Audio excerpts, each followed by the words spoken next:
And it's another episode of Product Management 101 with Temini Kalayo.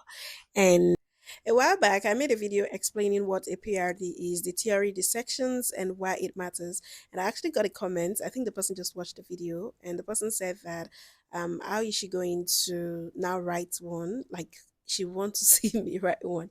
So, fair, today I'm writing one live, and we are going to be doing it together. So, it's not just slides, it's not just a theory dump. So, we are going to build a full product requirement document from a blank page in real time. So you need to grab a notebook and let's get into it. So yes, welcome back to my YouTube channel. My name is Timmy Nicolayo and I am a product manager. And what we do here, I actually help aspiring and entry level product managers break into and grow in the field. So quick note before we start, if PRDs are completely new to you, you need to watch the first video. So I'm going to drop the description or the link in the description space, right? How to write your first PRD, a beginner friendly guide. So you need to watch that one before because we are not going to break it down again. So it covers what a PRD is, why it exists, and the theory behind every section. The link is going to be in the description again. So this video is different. This one is pure execution.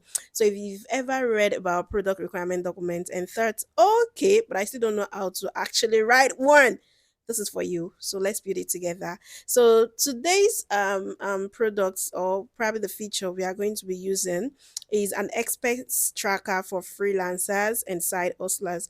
I actually picked it because everyone watching this either freelancers also on the side or know someone with us, and it's small enough to fit into like a full PRD, like just one video. It's actually small, we won't spend much time.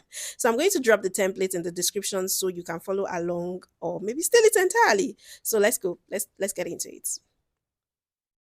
All right, so I'm gonna be using Google Docs for this, and this is the template I'm going to drop in the description so you can always um, make use of.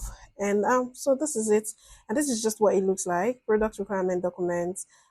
So you have like all this parts that you need to fill, and let's just quickly get into it. Now, the product name, we are going to call this Kudi track. Let's call it Kudi track. So this is gonna be Kudi track.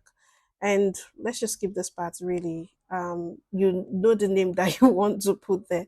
So right, let's put our overview here. So the overview is going to be Kudi track. I think at the point I'm gonna stop talking and just keep doing this. Is a mobile first um mobile first expense tracker built for freelancers and side hustlers in Nigeria. So I'm just gonna keep typing while you look at what I'm doing.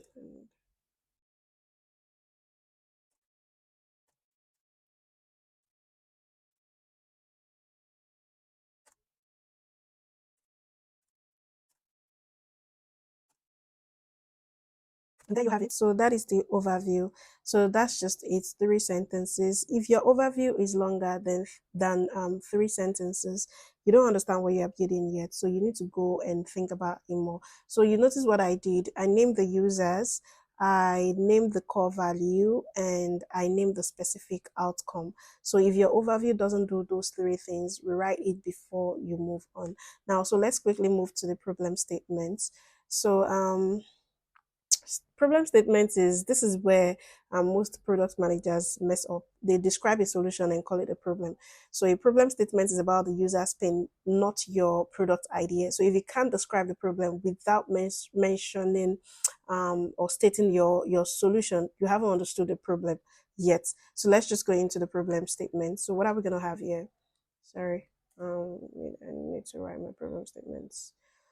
Yeah, excuse me. So freelancers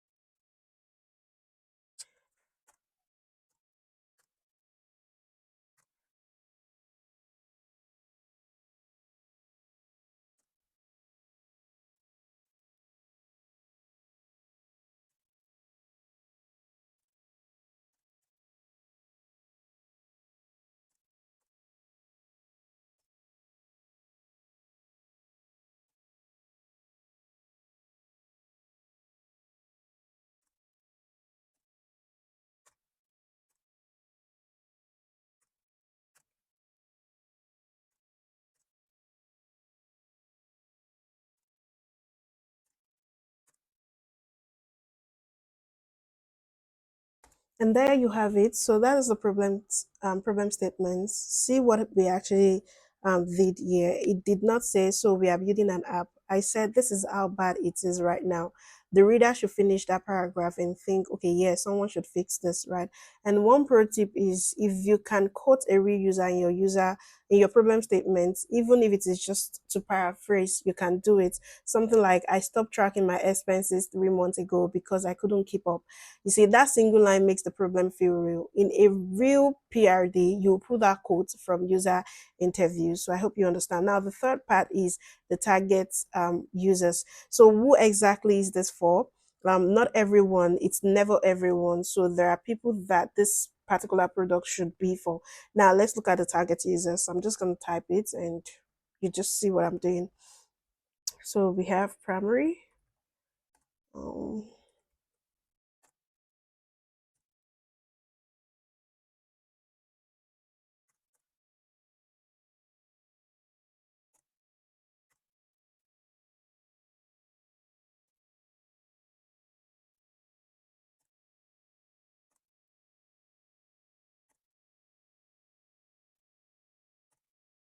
Um, this is mobile first.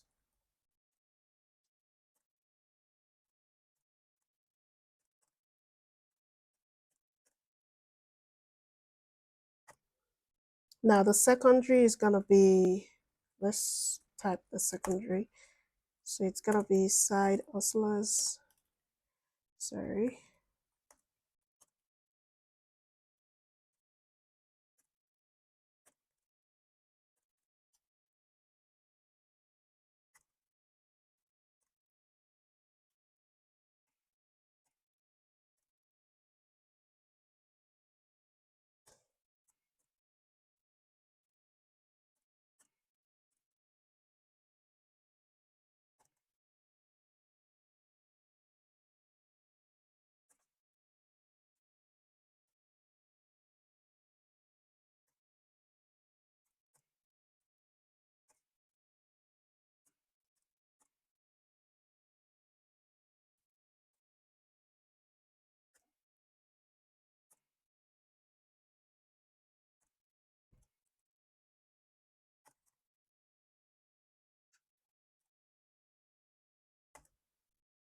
So this last part, not our user, is one of the most important things you can put in a PRD.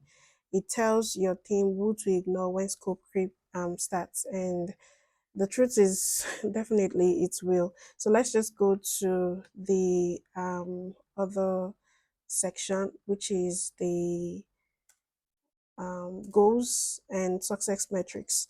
Now, the goals and success metrics, this is where most priorities get vague, right? We want to help freelancers manage money better.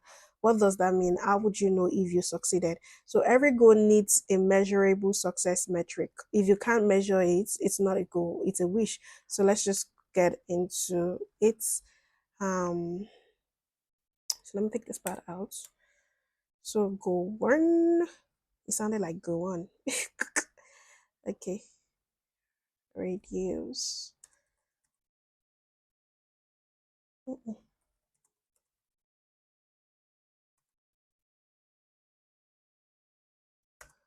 So the metric is gonna be, let's say, let's just add the metric straight up, 70%.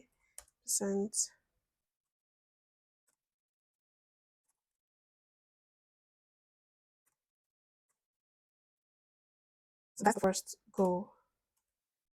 So the second goal is gonna be deliver clarity.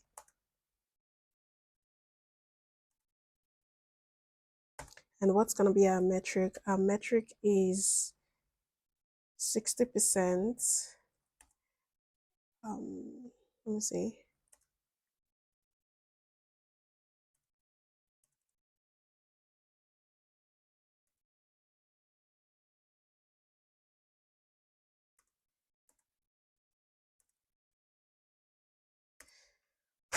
Okay. Um, and the third goal is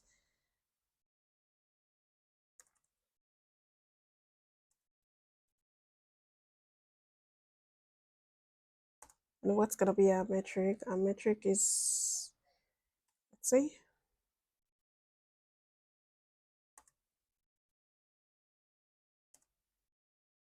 Oh, sorry. This is before retention.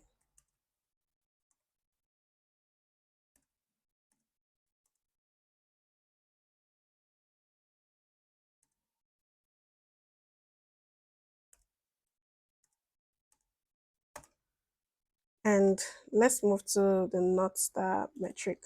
So the North Star metric is weekly active loggers. So these are users.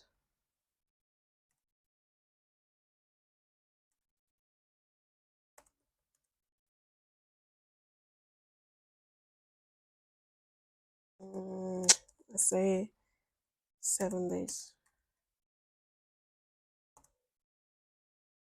So the truth is that every metric as a number and a time frame. So users like it is not a metric. When you say, oh, users like it, that's not a metric. 70% of users do X within 30 days. That sounds like a metric. So, and one more thing, you need to pick a North Star. One metric that captures the health of the whole product. For us, it's weekly active loggers, right? Because if people are not logging, none of the other stuff matters. So that is it. So let's just quickly use, okay, so that's it. Now the next part is the user stories. I think I have a video on user story. So user stories, this translates goals into features. The format is boring on purpose. You know, you say, everybody, you say, as a user, I want to do something so that this is the outcome. It is boring, but it actually forces clarity. So I'm going to write 5 core stories. In a real PRD, you might have like 15 to 20, but I want to keep this focused. So let's get into it. Now, the first one is as a freelancer. Let's see, freelancer, comma, I want to log a transaction.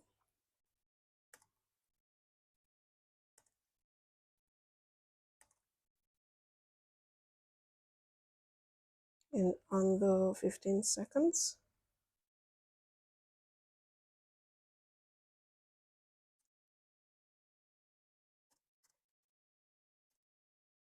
Now that's the first one. Then the second one as a side hustler.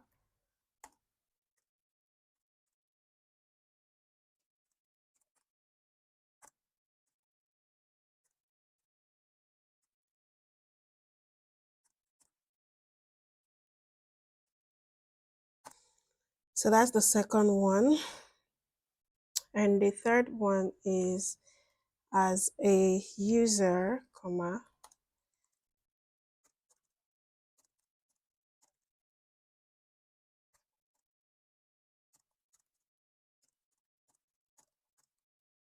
and the fourth one is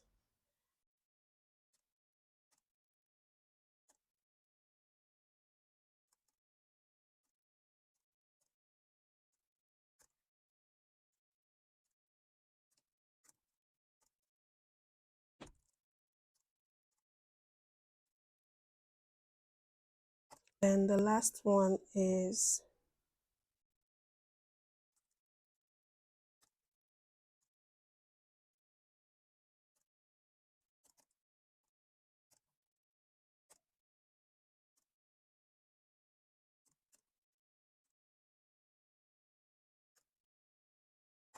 see how each one has a specific user, not just the user, a specific action and a specific outcome. So that structure is what makes engineers actually build the right thing. So the user wants to log an expense is not a user story.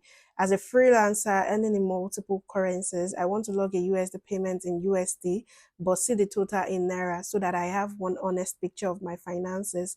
That is a user story. So you need to be specific. You know, that is just the entire game. You need to be specific. Now the sixth section is the requirements. So requirements, this is where we translate stories into what needs to exist. um And I split requirements into two. So we have the functional, and this is the part where you say what the product is going to do or what the product does, and non-functional, this is how it does it. So let's get into the functional requirements. So I'm just gonna take this part out. So the first one is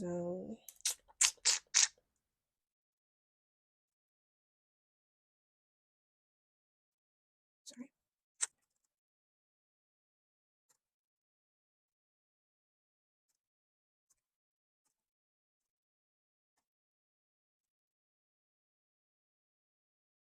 screaming.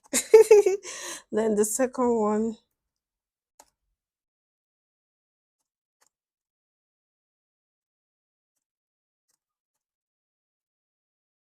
then the third one,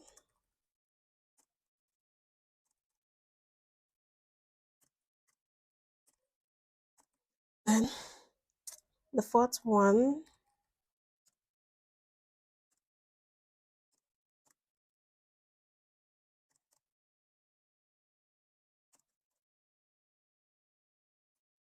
and the fifth one. Um,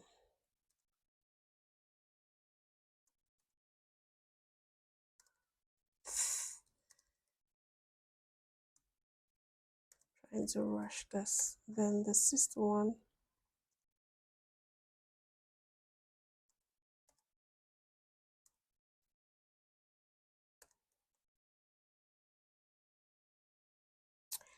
and that is everything for the functional requirements. So let's quickly get into the non-functional requirements. So we are gonna have let me see.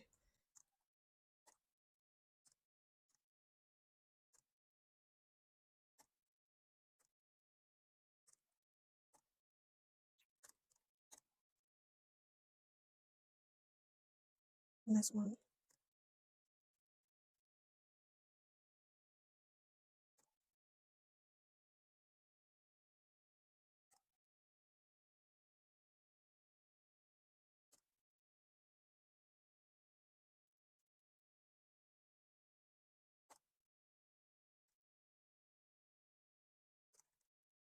So V means version one. Now, two quick things right here. Um, let's look at it. One, I said in one screen for login, that's a requirement, not a nice to have. If it takes three screens, we have filled the user story that said login on this 15 seconds. So your requirement should trace back to your stories. Now, the second thing is the non-functional requirements matter just as much as the functional ones. If your app is beautifully designed but takes 10 seconds to load on 3G, it's dead on arrival in Nigeria. So junior PM skip non-functional requirements. You should not do that. Now let's go to the seventh section. This is the out of scope part. So out of scope, this is your best friend as a product manager. It's the list of things people are going to ask for that you are not building right now and why. So now let's look at out of scope for version one. Um, Out of scope for V1. V means version 1. So the first one is, oh, sorry. I'm trying to not make this thing go. Invoice generation.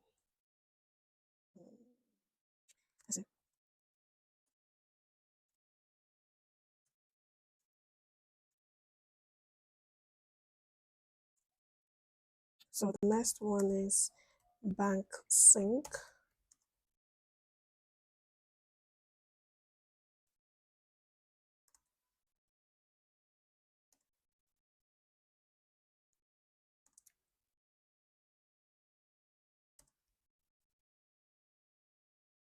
And the next one is multi.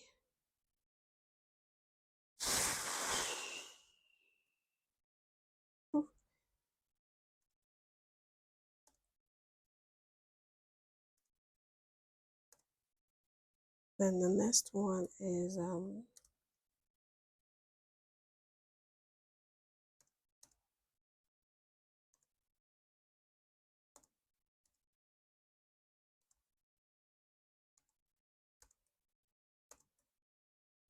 Then the last one is,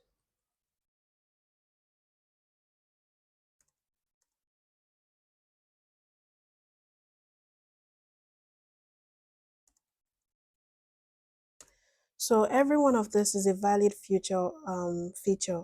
But if you don't say not now, someone on your team will build it and your V1 will ship 18 months late. So this section is how you protect your timeline. So that is the out of scope section. You can have multiple things that you're not going to do immediately. So let's just go to the assumptions and risk. Now, assumptions and risks, every PRD has hidden bets rather, so this section makes them visible. So now let's look at the assumption. Let me take this one out. In the document I'm going to share, you're going to see all of this information so that I get you. Then the first one is users.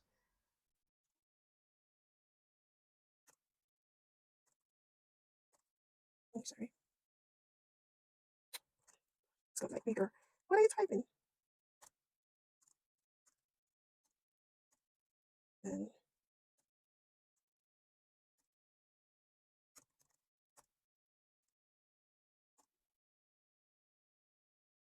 so those are the assumptions that I want to work with. Then the risks, risky. The risk are first one is, what are you doing?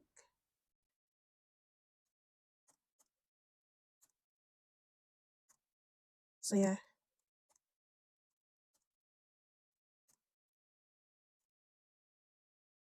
then the second risk, let's see,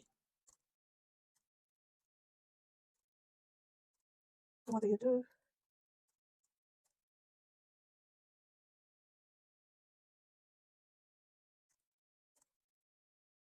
Then the third risk is,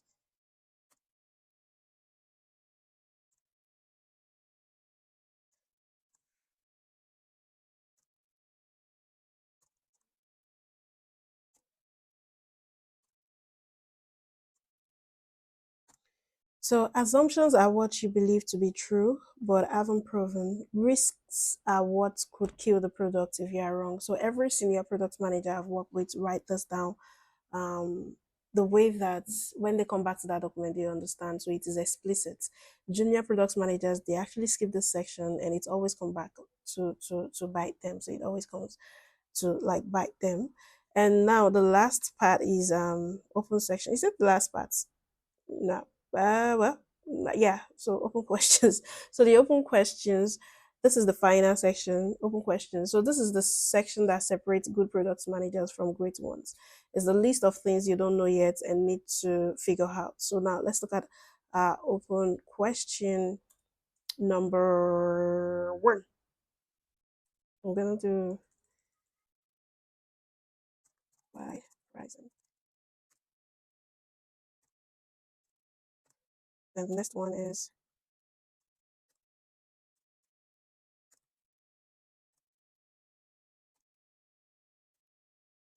then sorry.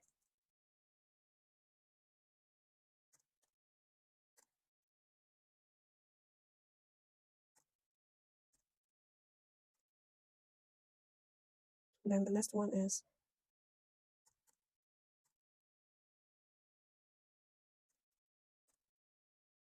and the last one that I have is,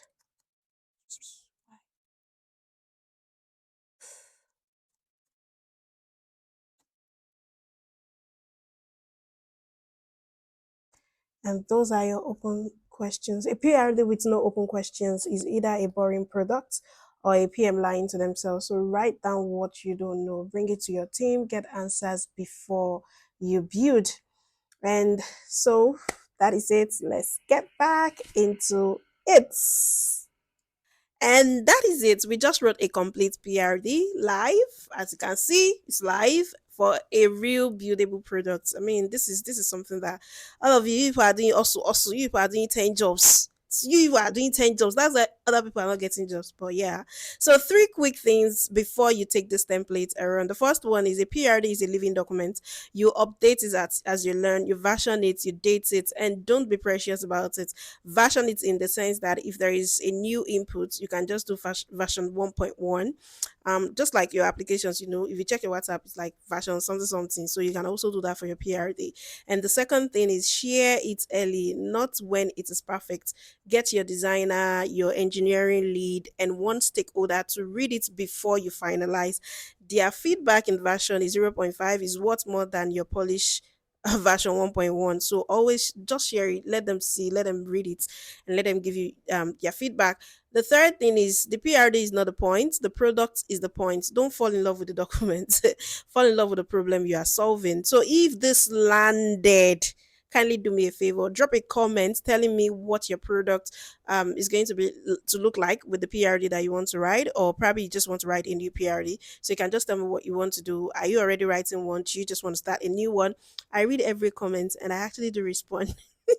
Yeah, so if you have not watched my beginner friendly PRD video, go check it out. I'll link it up here and in the description. And it's the theory to this practical walkthrough, right? And if you are serious about leveling up your product management, my guys at Cherryville. So this is going to be like, I actually thought it's gonna be like for just some months, but now everybody keep registering and the slot keeps opening. So if you are serious about leveling up, I'm gonna put a flyer up.